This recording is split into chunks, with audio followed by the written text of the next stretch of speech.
Mesdames et messieurs, merci de nous suivre chez vous. Bienvenue dans cette édition d'Afrique Midi. Nous partons d'abord avec les titres. Le roi Mohamed VI du Maroc séjourne depuis vendredi dernier à Dakar, au Sénégal. Pour les Marocains vivant dans ce pays, cette visite démontre l'excellence des relations entre Dakar et Rabat.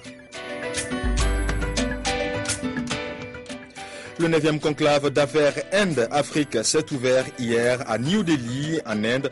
Le président ivoirien Alassane Ouattara et plusieurs membres de son gouvernement y prennent part.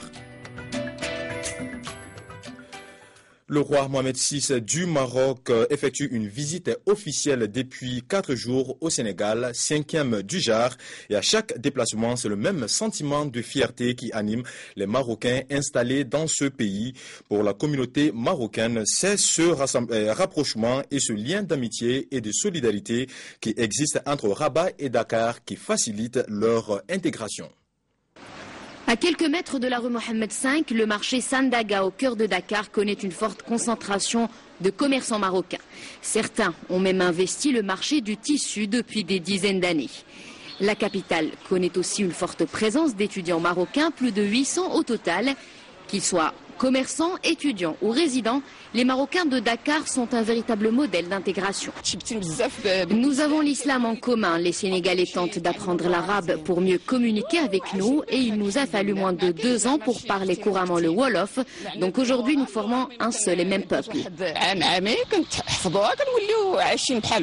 On est presque comme chez nous ici, il n'y a pas de grand problème pour nous, on est bien s'adapter avec les familles sénégalaises. Et même à la fac avec les professeurs, même sur la rue, il n'y a pas de problème. Ici, tout semble associer les deux peuples, à commencer par l'islam et les liens de parenté entre les deux communautés. Des relations solides et bien ancrées qui font aujourd'hui des 5000 Marocains établis ici, la communauté la mieux intégrée du pays. Il y a un brassage humain assez important qui fait que beaucoup de Marocains se sont installés au Sénégal depuis fort longtemps, depuis le 19e siècle. Les Marocains qui se sont installés de manière permanente l'ont été depuis le 19e siècle, puisque auparavant c'était des opérations de commerce caravanier. La présence vendredi des Marocains et des Sénégalais côte à côte pour accueillir Sa Majesté Mohamed VI est symbolique des valeurs que les deux peuples partagent, des valeurs de tolérance, de solidarité et de coexistence. La directrice exécutive du PAM, Programme alimentaire mondial, a animé une conférence de presse hier à Bamako, axée sur la prise en charge des réfugiés maliens par son institution. Mais auparavant, elle s'était rendue dans un camp de réfugiés maliens au Burkina Faso. Nous sommes au camp de réfugiés de Mentao. Selon le HCR, 14 000 réfugiés maliens y sont installés à ce jour. Pendant que les habitants de ce camp s'affairent à donner un bon accueil aux étrangers, la visite commence par le hall d'attente, le hall d'enregistrement, le lieu de réception des vivres et le service de contrôle. Après avoir fait ce tour, la directrice exécutive du PAM est reçue sous cette tente par les femmes réfugiées qui lui ont exprimé leurs préoccupations.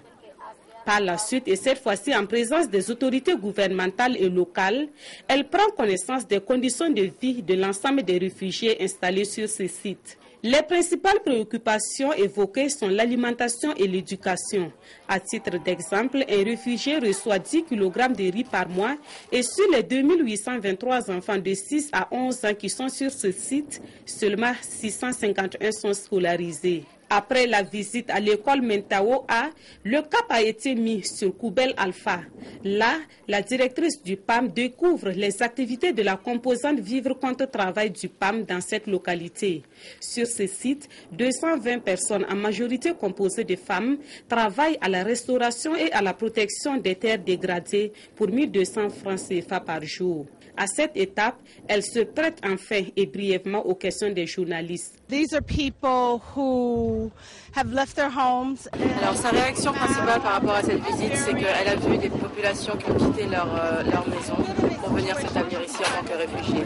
En revanche, ce qu'elle voit, c'est qu'en tant que réfugiés, on a, grâce à l'aide et à la collaboration des agences des Nations Unies. En s'adressant aux réfugiés et à la population des zones visitées, Ertarim Cousine a déclaré que cette journée a été importante pour elle.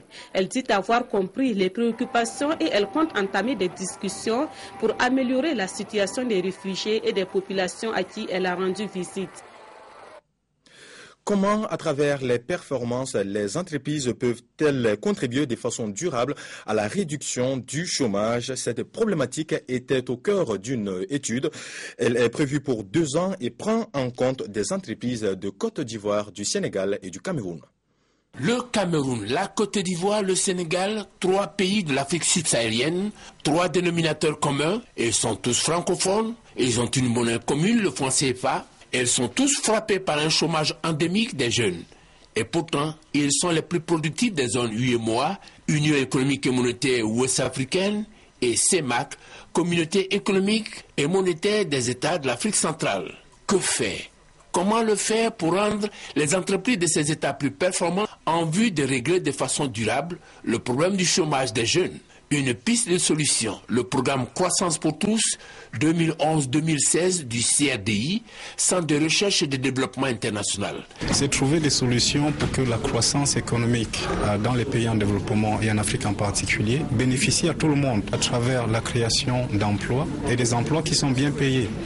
Donc c'est l'entreprise et donc le secteur privé qui peut, n'est-ce pas, prendre le relais de créer des emplois, de bons emplois, qui puissent permettre aux citoyens ordinaires de vivre une vie satisfaisante. Dans cette optique, une recherche est lancée pour établir des liens entre le capital humain, les aptitudes de gestion des dirigeants, les normes sociales et l'utilisation des TIC, nouvelles technologies de l'information, et la performance des entreprises. Dans le concret, voici ce que cela recouvre. L'étude va durer 2 ans. Pour un coût de 150 millions de francs CFA financé par le CRDI. 3 équipes de chercheurs sont mises en contribution. Une en Côte d'Ivoire dirigée par le Dr Aouré Alban, directeur de la CAPEC, celui d'analyse des politiques économiques du CIRES. Au Sénégal, ce sera l'affaire du Dr Diéné Mbaye de l'université Cheikh Anta Diop. Au Cameroun, l'équipe sera dirigée par le professeur Chameni Nemba Célestin de l'université de Yaoundé. Je vous l'annonçais dans les titres, le 9e conclave d'affaires Inde-Afrique s'est ouvert hier à New Delhi, en Inde. Une rencontre à laquelle prend part le président ivoirien Alassane Ouattara et plusieurs membres de son gouvernement. Elle devrait permettre un renforcement de la coopération économique entre l'Inde et la Côte d'Ivoire. Ce soir que s'est ouvert ici, au Taj Palace Hotel, à New Delhi en Inde, le 9e conclave des affaires Inde-Afrique. La rencontre entend renforcer la coopération économique entre l'Inde et le continent africain. La Côte d'Ivoire y est présente. Sa délégation est conduite par le chef du gouvernement, Daniel Kabon-Duncan, ainsi que plusieurs ministres. Ce matin, ils ont d'ailleurs pu se rendre compte des avancées en matière d'infrastructures dans le pays. Ils ont visité plusieurs sites touristiques. L'une des choses sur lesquelles le gouvernement ivoirien entend renforcer aussi la coopération avec l'Inde, celui des médicaments génériques, où l'Inde connaît des avancées incroyables. Il faut noter que près de 40 pays africains sont attendus à cette rencontre qui devrait fermer ses portes mercredi. En attendant, pour cet après-midi, un panel s'est tenu. Il a réuni les hommes d'affaires indiens et africains. Il s'est agi de leadership à l'indienne, une invitation au continent africain pour qu'il saisisse son développement.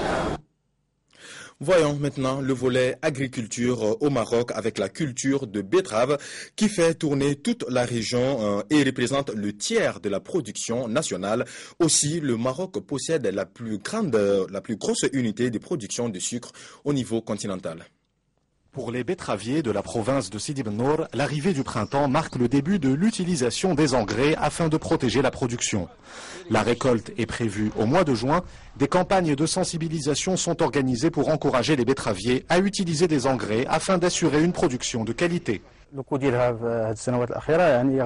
C'est une activité de plus en plus rentable. Depuis quelques années, un seul hectare assure à l'agriculteur un bénéfice de 25 000 dirhams après qu'il ait payé toutes ses charges. La production de sucre constitue la première activité agricole dans la province de Sidi Ben Nour. La principale unité de production du pays est installée ici. Dans cette sucrerie, on produit 120 000 tonnes par an, soit 30% de la production nationale. Dans cette usine, la capacité de traitement est de 15 000 tonnes de betteraves par jour. Cette unité est ainsi la plus importante d'Afrique pour la production de sucre. Le Maroc se place aujourd'hui parmi les 5 premiers producteurs de sucre du continent africain. Le secteur représente 10 millions de journées de travail par an à l'échelle nationale et assure des revenus à 85 000 familles. En Israël, le nouveau gouvernement de Benjamin Netanyahou prêtera serment ce lundi. Ce matin, le vice-ministre de la Défense a promis un renforcement de la politique de la colonisation en Cisjordanie. Mais dans ce nouveau gouvernement, qui fera quoi? Tour d'horizon des portefeuilles ministériels. La presse israélienne est décrite comme la coalition de ses cauchemars. Benjamin Netanyahou a dû faire des concessions pour former ce nouveau gouvernement et tendre la main à certains de ses rivaux. La finance, l'éducation et la santé reviennent au parti centriste laïque Yesh Atid. Une victoire pour ce nouveau parti au pouvoir qui devra notamment faire ses preuves sur les questions de budget. Et c'est son leader, Yair Lapid, qui sera la tête des finances du pays. Autre victoire, celle du mouvement sioniste religieux, Foyer Juif de Naftali Bennett, qui s'est imposé en remportant le ministère du Logement, un portefeuille crucial notamment dans la construction controversée des colonies. Et ce nouveau gouvernement de coalition très à droite devra, d'après Benjamin Netanyahou, faire face à de grands défis. On est face à une année décisive en termes de sécurité, d'économie et d'efforts pour la paix, mais aussi concernant le désir du peuple israélien de voir les changements attendus. Je pense qu'avec ce gouvernement, avec la coopération, on pourra réaliser un changement dans toutes ces sphères pour tous les citoyens israéliens. Et ceci est ma mission. Tzipi Livni, l'ancien ministre des Affaires étrangères, prend la direction du ministère de la Justice et sera chargé de la question épineuse des négociations de paix avec les Palestiniens. Le Likoud se maintient tout de même à des postes clés, intérieur, affaires étrangères que Netanyahou occupera jusqu'à la fin du procès pour corruption d'Avigdor Lieberman. Et la défense qui revient à l'ancien chef des états-majors, Moshe Ya'alon, forte tête du parti. Grand absent de cette nouvelle formation, les ultra-orthodoxes, alliés historiques du Likoud, une première depuis 27 ans. En Inde, 6 individus devant la justice après le viol collectif du campeuse suisse dans le Madhya Pradesh, un état du centre du pays. L'agression a eu lieu vendredi soir. Cette nouvelle affaire pose la question de la sécurité pour les touristes. Vous voyez sur ces images les individus qui sont soupçonnés d'être à l'origine de cette nouvelle agression. Et la page sport de cette édition avec la 18e édition de la CAN Junior, CAN Algérie 2013. Au compte de la première journée dans le groupe B, les Aiglons du Mali ont créé la première sensation en battant 1-0 les Flying Eagles du Nigeria, tenant du titre ce 17 mars à Oran.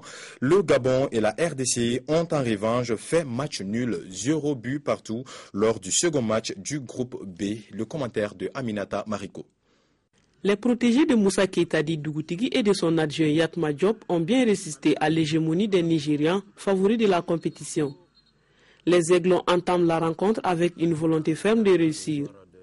Au terme des matchs à suspense, ils réalisent le hold-up grâce à l'unique but d'Adama Niane dès la 13e minute. En seconde période, le Nigeria pousse mais se montre très brouillon dans le dernier geste. Le Mali gère ainsi ce léger avantage jusqu'à la fin de la rencontre. Une victoire qui lui permet de prendre la tête de la poule B devant respectivement le Gabon, la RDC et le Nigeria. Dans l'autre rencontre du groupe B, les Panthères juniors du Gabon et leurs homologues congolais au terme des matchs passables se sont quittés sur le score nul et vierge de 0 but partout. Prochaine sortie du Mali, ce sera le mercredi prochain face aux Zimba juniors de la RD Congo. Les Pharaons juniors d'Égypte s'étaient débarrassés des Black Stars du Ghana dans la poule A lors de l'ouverture 2-1. Après l'entrée en matière manquée par les Fennecs juniors d'Algérie, 0-0 face aux écureuils du Bénin. Cette CAN qui regroupe les juniors ayant moins de 20 ans, met en compétition depuis le 16 mars dernier en Algérie, 8 équipes réparties dans 2 groupes. Les demi-finalistes seront qualifiés pour représenter l'Afrique à la Coupe du Monde de la catégorie au mois de juin prochain en Turquie.